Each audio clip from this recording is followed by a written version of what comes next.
Аральское море – одно из величайших озер мира. Оно в 2 раза больше Байкала.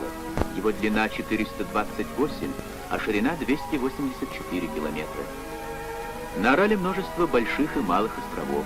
Самые значительные из них – Кук-Арал, Марса-Кельмес, Возрождение, Муйнак. 2 могучие реки Средней Азии – Амударья и Сырдарья – питает своими водами Аральское море.